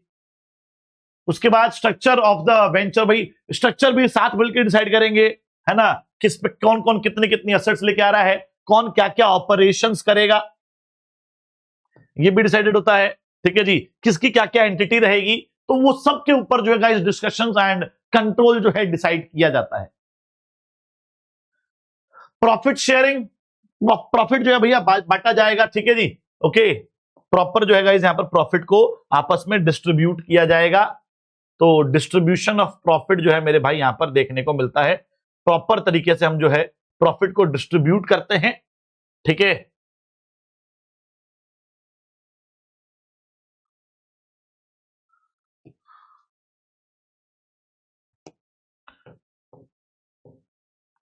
both the parties mutually decide their profit sharing ratio. ठीक है जी, ओके। तो भैया दोनों पार्टी मिलकर साथ में प्रॉफिट शेयरिंग रेशो जो है वो डिसाइड करती हैं। द प्रॉफिट और लॉसेस विल बी डिस्ट्रीब्यूटेड ठीक है जी, as per the agreed ratio. जो भी प्रॉफिट और लॉस होगा मेरे भाई वो उसी एग्रीड रेशो के हिसाब से जो है डिस्ट्रीब्यूट किया जाएगा। ओके, चलिए ठीक है जी, डन हो गया। आगे बढ़ते हैं सर।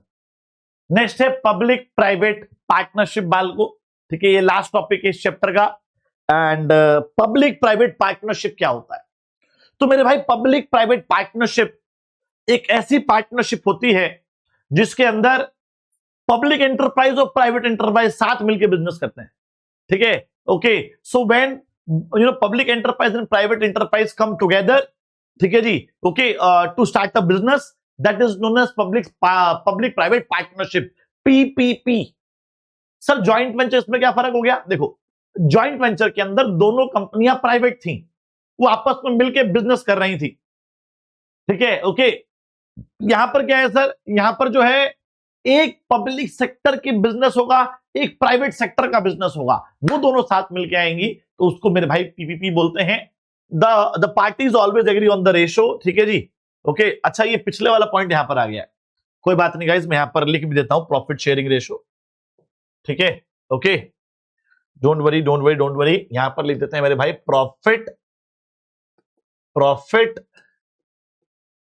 Sharing ratio. ठीक है जी, तो प्रॉफिट शेयरिंग रेशो जो है बालको यहां पर उसकी एक्सप्लेनेशन है, मैंने भी लिख दी है वैसे तो, लेकिन यहां पर भी दे रखी है। ठीक है, ओके, डन। चलिए आगे बढ़ते हैं फिर।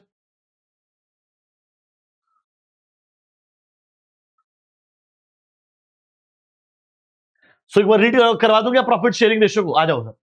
The parties always agree on the ratio in which they will have share their profits and losses. हमेशा एग्री करेंगे, डिसाइड करेंगे क्या प्रॉफिट शेयरिंग रेशो होगा। If there is no agreement, अगर कोई एग्रीमेंट नहीं होगा तो इक्वली प्रॉफिट बढ़ जाएगा, ये तो हमने अकाउंटेंसी में पढ़ ही रखा है। ठीक है, ओके, यस। अब आते हैं पब्लिक प्राइवेट पार्टनरशिप। बड़ा अच्छा टॉपिक है, शॉर्ट नोट ही तैयार करने हैं इनके ऊपर, बस ज्यादा कुछ नहीं सोचना है, शॉर्ट नोट तैयार करने हैं बस। ठीक है, so it means an enterprise in which a project और service is financed and operated through a partnership of public and private enterprises. So when public enterprise and private enterprise come together, ठीक है, to establish a business, this is known as public private partnership. ठीक है जी। अब वो जो साथ मिल क्यों आ रहे हैं, सवाल ये भी उठता है, why public enterprise and private enterprise coming together? They are coming together to make a project, to complete a project, to complete a service, to provide a service. ठीक है, ओके। सर पीपीपी जो है is the long term partnership. Public private partnership एक long term partnership होती है public sector और private sector के बीच में। ठीक है सर, वो किस किस एरियाज में पार्टनरशिप कर सकते हैं? तो ट्रांसपोर्टेशन, रोड, रेल और टोल ब्रिजेस के लिए पार्टनरशिप कर सकते हैं कि रेल बना रहे हैं, जैसे example DMRC, Delhi metro rail corporation. DMRC जो है एग्जांपल है पब्लिक प्राइवेट पार्टनरशिप का। दिल्ली मेट्रो जो है मेरे भाई डीएमआरसी एग्जांपल है किसका? पीपीपी का, पब्लिक सेक्टर प्राइवेट सेक्टर साथ मिलकर रेलवे बनाया उन्होंने।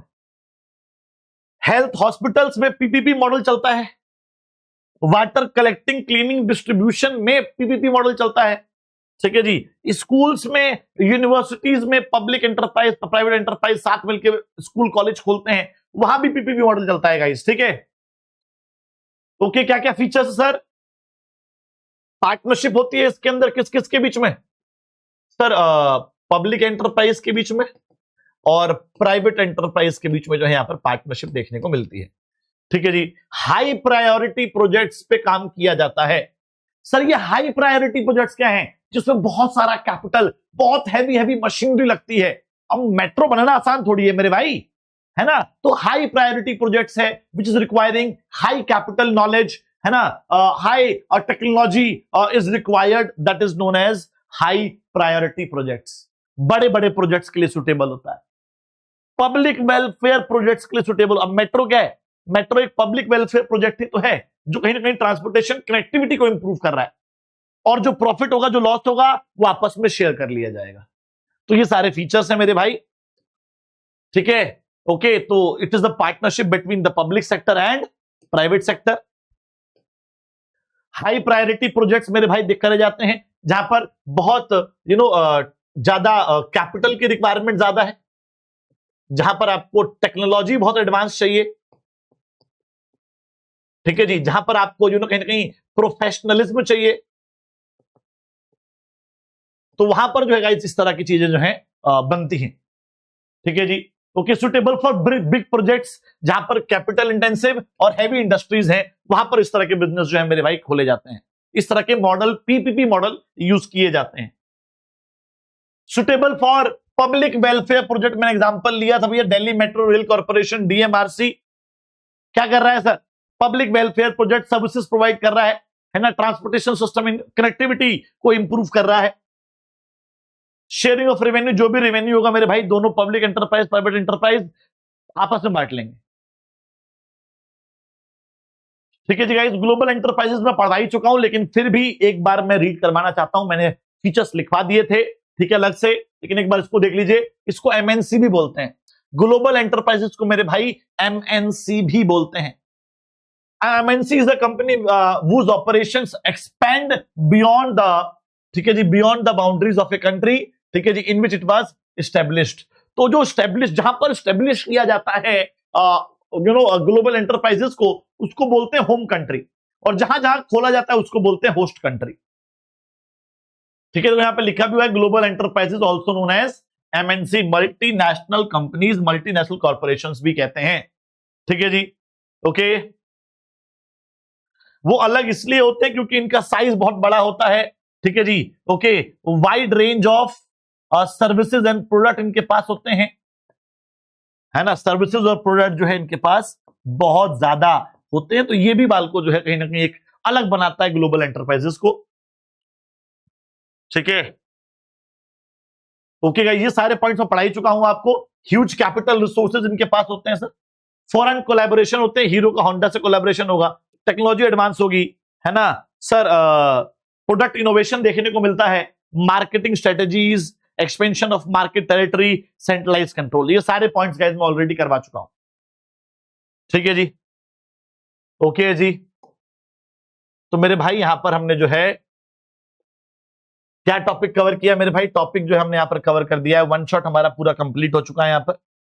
ठीक है, बहुत अच्छे से गाइस हमने वन शॉट कंप्लीट किया है। लाइन बाय लाइन मैंने रीडिंग करवाई हुई है। ठीक है, मतलब लाइन बाय लाइन रीड करवा के तो आपको अच्छे से कोई भी जो है बाल को वन शॉट देखने को नहीं मिलेगा। तो आपको कहां देखने को मिलेगा? सिर्फ यही देखने को मिलेगा। ठीक है, ओके। तो प्रॉपर गाइस एक्सप्लेनेशन के साथ, मतलब ये कंप्लीट पैकेज है एक। ये कंप्लीट पैकेज गाइस आपको अपने पास रखना है, अच्छे से देखना है। नहीं समझ में आए, डाउट्स जो भी हैं आप कमेंट में पूछ सकते हैं, मैं कमेंट्स के रिप्लाई आजकल कर रहा हूं।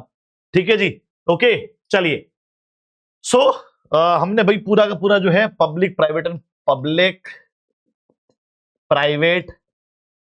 एंड ग्लोबल एंटरप्राइजेस जो है कंप्लीट कर लिया है। ठीक है जी मेरे भाई, होमवर्क सुन लो मेरे भाई, आपको एमसीक्यूज करने हैं।